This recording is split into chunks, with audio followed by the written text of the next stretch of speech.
So listen to me, churches out there. If you're live streaming your services and you're breaking the rules of your denomination, even if that rule seems silly or arbitrary to you, you're doing that publicly. Your website's not password protective. It's not like on Patreon or something. It's just out there in the open.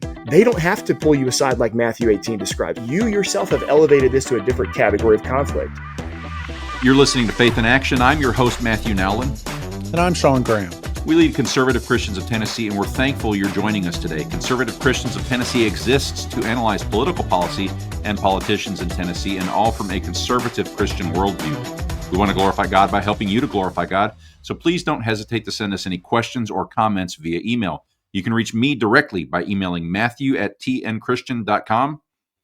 Or Shawn, SHAWN, @tnchristian.com. And if you want to see why I'm shadow banned, you can come on and follow me at X. I'm at MNBookman. Today's show is brought to you in the Memphis area by Herbi-Systems. Give Herbi-Systems a call at 901-290-7774 for all your lawn care needs. Since 1984, Herbi-Systems has been the premier lawn care and landscape company in the Mid-South.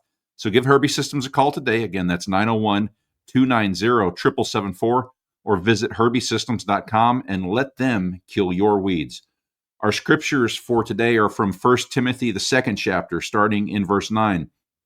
In like manner also, that women adorn themselves in modest apparel, with shamefacedness and sobriety, not with broided hair, or gold, or pearls, or costly array, but which becometh women professing godliness with good works. Let the women learn in silence with all subjection. But I suffer not a woman to teach, nor to usurp authority over the man, but to be in silence. For Adam was first formed, then Eve. And Adam was not deceived, but the woman being deceived was in the transgression. Notwithstanding, she shall be saved in childbearing if they continue in faith and charity and holiness with sobriety. Folks, we're back with Pastor Nate Xanders, continuing to talk about functional female elders in the PCA. What's happened? Where do we need to go? What is even a functional female officer in the PCA? All these questions, this is hitting folks from out of nowhere in many cases, and we've been having a great conversation. So thanks for being back with us, Pastor Xanders. That's right. So the issue at hand is that after a pretty in-depth survey of all the websites of the PCA, it was discovered that about 100 churches, which is about 5% of them, are operating with de facto female elders or ghost elders, either in title and or in function. Pastor, last week you brought us a lot of information. We were talking about the influx of weird titles. I don't know exactly how we went. You named all these points and you gave us lots of talking points, but we're finding lots of excuses to retitle females and give them authority within the PCA. And that's clearly not how the PCA was originally structured. The presbyteries were set up with authority and biblical fidelity, and things have changed. You were very clear, and I appreciate you walking us through those steps. If you would, real quick, just remind our listeners, what's the issue here for this discussion today? So that's the problem is even if there's not overt evidence of women being ordained in the PCA, and that's kind of how some people have cast this aside, like, well, we're not ordaining women. There's nothing to see here. And it's like, you might be right, but it kind of looks like everything short of laying hands on them and pronouncing them ordained is happening. And it seems like there's a lot of words that are being put on websites to describe these women are basically synonymous or euphemisms for offices in the church. So it's a multifaceted. There's different flavors of this, but at the end of the day, it's all kind of under that umbrella of de facto female elders, either in title and appearance, or at times it seems even in function. Yeah. So we've laid out the problem. We've laid out what's happening. We've kind of established the categories of the men that are pushing this. Now we need to talk about the categories of men that congregants should turn to in their PCA churches when they see this drift occurring. So locally, if you're a PCA church member, what is the best practice? What is what is the biblical process and the process outlined in the bylaws of PCA churches for them to do they have the right to expect their elders to behave a certain way on this issue? Absolutely. You have to understand the polity and government of your church. And the most up-to-date version of the Book of Church Order of the PCA is online in 2 different formats for free. And members should be able to access it and peruse it and ask questions about it. We go through not the whole thing, but pertinent parts of it in our inquirers class and in our new members class. So I think if you're a man in the PCA, and especially if you're a man in the PCA and you're not an officer, you should feel the freedom to go to your elders, whether it's a ruling elder or teaching elder or both, and say, "Hey, can you help me understand how your practice here is in line with the Book of Church Order?" If you are an officer in the church, particularly if you're an elder, one of the mechanisms that we have, and me and some other men have already employed it and will continue to do so, is what's called a 40-5. And that's a reference to chapter 40, paragraph 5 of the Book of Church Order, in which somebody is openly kind of, it seems, either they are for sure or they might be breaking the rules. We have the ability to write a letter to that presbytery. A bunch of guys can just do it. They don't have to pass it through their session or pass it through their presbytery. A bunch of guys can just say, "Hey, we're all concerned about this. We're going to send this presbytery a letter and ask them to look into this for us." Okay. And I want to make something very clear, because I was a part of a letter that was dealing with the church that raised me. That was a very sad moment for me to write that letter. And my understanding is that there was a teaching elder in that conversation that was bothered that I didn't reach out to them personally. There are still men in the PCA, despite the fact that they've been trained in seminaries and passed Bible exams and theology exams. They don't know the difference between Galatians 2 and Matthew 18. Okay. Matthew 18 describes a personal offense against you. Okay. When Paul shows up and sees what Peter's doing in the book of Galatians, or as it's described in the book of Galatians, he sees this open sin by an officer, by an apostle. He doesn't pull him aside and address him personally. He opposes him to his face, right? It's kind of a more, this is a public thing. I'm dealing with it publicly. So listen to me, churches out there. If you're live streaming your services and you're breaking the rules of your denomination, it is even if that even if that rule seems silly or arbitrary to you, you're doing that publicly. It's your website's not password protective. It's not like on Patreon or something. It's just out there in the open. They don't have to pull you aside like Matthew 18 describes. It's you yourself have elevated this to a different category of conflict. They're not circumventing the Bible here. They're reading the Bible from cover to cover and saying, "Oh, this is the tool for the job."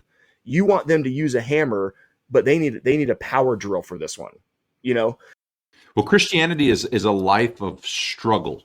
It really is. We have to contend for the faith, and if you stop contending for a year, bad things happen. And yeah, that's right. And so, and here's the thing. I want to say this. This is important for your audience to hear. It's important for people who disagree with me to hear. There are churches out there that disagree with me. They're pastors and their wives and elders and their wives that disagree with me on women's roles in ministry, et cetera, and so on and so forth. And they would look at these kinds of situations and say, "You can't do that. You can't, you can't flagrantly tout the rules on YouTube, streaming your service live, and then expect these other guys to pull you aside privately or text you or email you." It's not required. But Nate, you just broke the 11th commandment 50 times. That's right. That's right. And the other thing is, here, let me also just speak to the average congregant, because the average congregant can't sign on a 40-5. But what you can do is you can go appeal to your own elders when you see this happening in your own church. I won't name names, but there was a church in a very conservative part of the country who the session decided in a very close vote, they are going to start having women participate in the reading of scripture during the corporate worship service. Well, some other women mostly when the women found out in the church they were going to do this, they were outraged. They were like, nope, not doing that. And so they went to their elders and said, don't do this. Don't do this. And the session changed course. Now, let me explain to something to the conservative women in PCA. Most elders in the PCA are terrified of you. And the progressive women in the PCA have figured this out. And it's time for you to figure it out too. And so when you see things happening in your church that prick your conscience as a woman, or they're bothering your husband as well, the two of you together should go to your elders and say, here's what the scriptures say. Here's what our book of church order says. Here's what our Westminster standards say. We have vowed to submit to your authority, and you've vowed to uphold these principles. I'm pleading with you not to do this. Go in respect, go in humility, and I think you'll be a blessing to them. You could actually be a blessing to your entire church by going with that humility, going with that meekness, and asking them to change course. Now, there's other mechanisms that allow you because if that individual does not respond well, or they don't heed your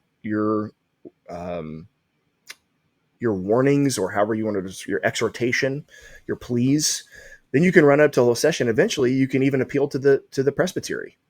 You can appeal to the presbytery and say, "Hey, I think what we're doing here it's out of order. I think this decision that we've made is incorrect." And so that's the due process, if you will, right? You start at the local court, which is the session, and you move your way up.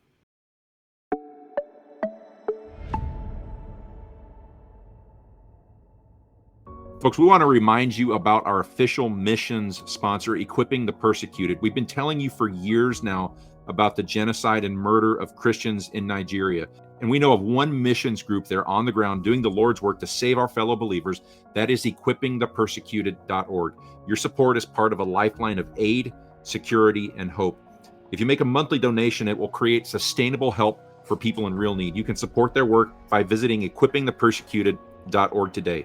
You could sponsor an orphan for just $35 a month, or now you can order African coffee and have it shipped straight to your home. Every bag of Equipping the Persecuted coffee that you purchase does more than fill up your cup. It strengthens the body of Christ because 100% of the proceeds go directly to support persecuted Christians in Nigeria. Shawn loves the Guardian blend, but you can try any of their flavors today. Again, that's equippingthepersecuted.org, and the persecuted Christians in Nigeria thank you.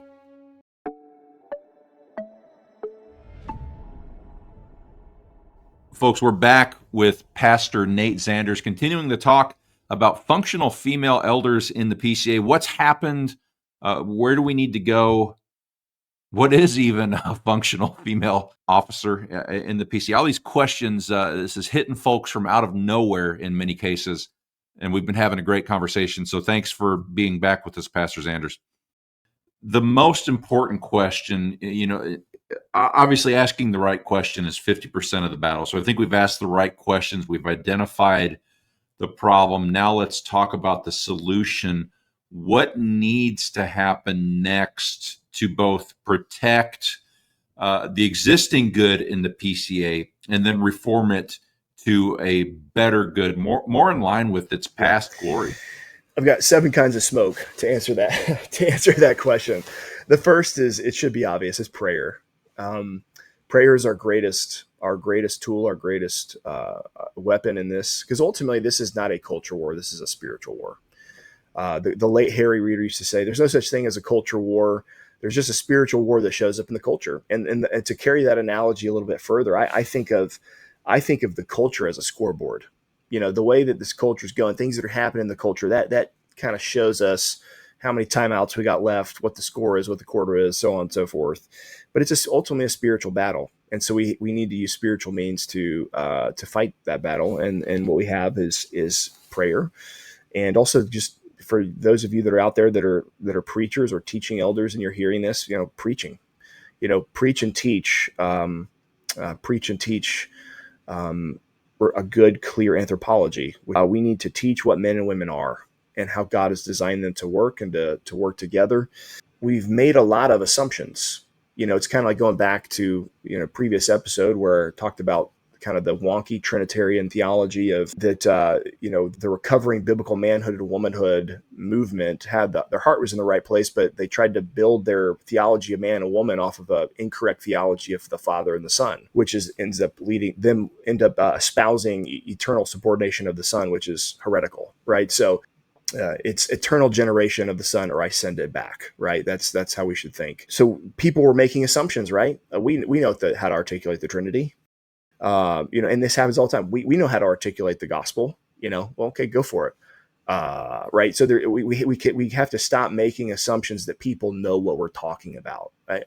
I've even realized this recently, in the PCA, we have to stop assuming that covenant children understand how covenant theology applies to their households and to their homes. And as they mature into adults, we have so many covenant kids in the PCA assuming that, as soon as I'm 18, like I am this just free-floating entity out in the world until I establish my own household, right? And you see this especially in the lives of young women.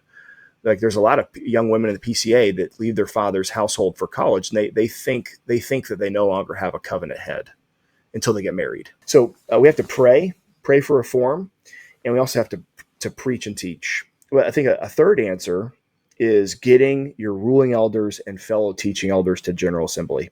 There are guys that I know that are super faithful. And I'm like, hey, you going to General Assembly this year? And the answer is, my church can't afford it.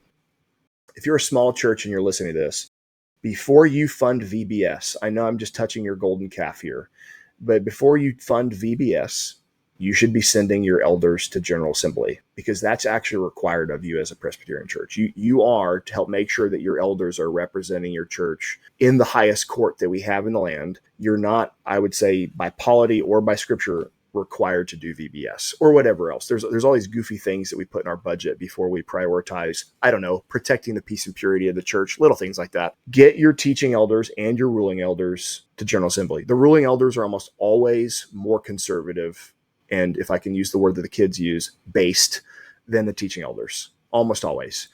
I think, this is just good old grassroots church politics, and I'm not even ashamed to say it.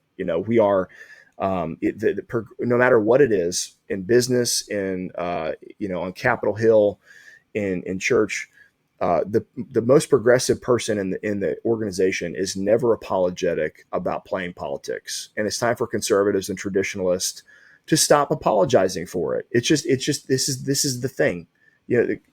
Just deal with it. It doesn't have to be icky unless you make it icky. So help fund other elders from smaller, less financially stable churches get to General Assembly.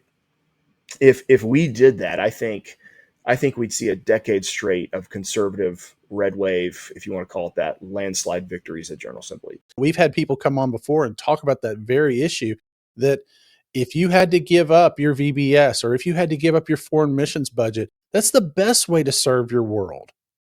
Another element to this is seminary training. There's the curriculum of any institution, and then there's the co-curriculum. The students that are around you will help mold and shape you. So I'm Matt Adams and I, who co-host the Reforming Men podcast, we're eventually going to do a bonus episode on what we think about women being admitted to MDiv programs in seminaries. And spoiler alert, I don't think they should be. I think it's great, to be clear. I think it's great that women can get some seminary training and get degrees in counseling and biblical counseling, Christian counseling. It's wonderful. It's not that they're not smart. It's not that they can't. I mean, there's women acing these seminary courses, just like men are. And surprise, surprise, sometimes they end up going from Presbyterian world to they become ordained Episcopalian priestesses or bishops or whatever. Yeah, that's modeled from Scripture. And people will hear what you just said and they'll think to themselves, that sounds a lot like various branches of American government. And that's because American government was largely founded in the model of the Presbyterian Church. Largely, so that's why it's a familiar friend when you hear you talking. You did a good job there. The very last one, the seventh smoke is what we've just been dealing with here in the Twitterverse in the last 2 months, which is why I'm even here in the first place, which is the social media and PR campaign. It's really funny. There's one guy in particular. I won't mention his name because he'll throw a fit about it, but he knows he's doing it. But this one guy, he's so upset all the time about how many conservative PCA. He's like, there's too many Presbyterian podcasts. I'm like, you're just mad because the conservatives and the traditionalists discovered the internet and how to use it. Nobody cared 10 to 15 years ago about how many podcasts we had when all the Kellerites were just flooding the airwave with content and podcasts and videos and interviews. And all of a sudden, there's like a dozen guys that are almost all millennials, by the way, with a couple Gen Xers that all of a sudden have podcasts just to we're not building a platform. Come on, we're gonna get like 98 listeners from one week to the next, and 30 of those are gonna be my own mother. So it's like we're not trying to build a brand or a platform. We're just trying to serve the church with the tools and means that we've been given, and all of a sudden it's a problem. It's the same thing with all these guys that are quote chronically online. Says the guy who's the most online dude possible. There's this blatant hypocrisy, and what I love about it. What I love about the generation of elders that I'm seeing in the PCA is that they're not deterred by it. It's like just throwing gas on their fire. They're like, we're going to wage the air war even harder now. We're going to tweet even more about this stuff. We're going to ratio, and we're going to promote and boost. We're going to do it all. And it's crazy, but the one of the guys that's involved in this, he said this, and it matches my own thinking completely. When Charlie Kirk was assassinated, I think there was a lot of dudes in Gen X and a lot of millennials in particular, for sure Gen Zers, they're really ticked. But a lot of millennial elders were like, I think I'm all done with the Mr. Nice Guy routine. I think the Mr. Rogers version of me has to go die. Because what's the worst that these guys that disagree with us in the PCA could do? Take my job away from me? That's it. Bury me in paperwork with the PCA, and the worst case scenario, they somehow figure out a way to defrock me. That's it. There's way worse things than that. The way worse thing is to sit by and watch the PCA get ruined, become honorably retired, and have to die a ripe old age as an honorably retired minister, knowing that I could have done more. Because the ideology that was behind the assassin of Charlie Kirk is ultimately cut from the same bolt of cloth as feminism. It's confusion about men and women and how God made us. And so the issue that we're dealing with in this 5% of PCA churches is it's a different river, but it comes from the same tributary. Like it ultimately has the same water source. It's a confusion of basic created order Genesis 1-3 stuff. And if we continue to just be content with preaching our sermons in our churches and grilling on the weekends with our flock, it's not going to get any better. It's going to get worse. And so a bunch of us have just said, all done. We're all done with kind of, sitting back and nodding our head and doing what Presbyterians do and just going, I disagree, but I really appreciate your winsomeness, brother. And so that I think I'm excited. I hope that these millennials and these Gen Z guys can maintain this zeal, because I think it's a good zeal. It's not a and to those who disagree with me on the role of women in ministry, I want you to know I'm not trying to force you out of the PCA.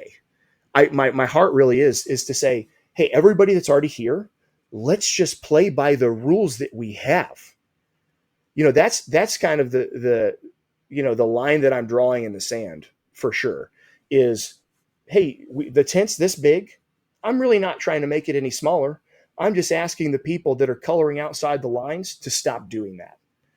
And I don't wish them ill. I just want them to stop. And if they want to get on board with what we've got on the books in the PCA and color within the lines, that's great. We can have other conversations about practices and theology at another time.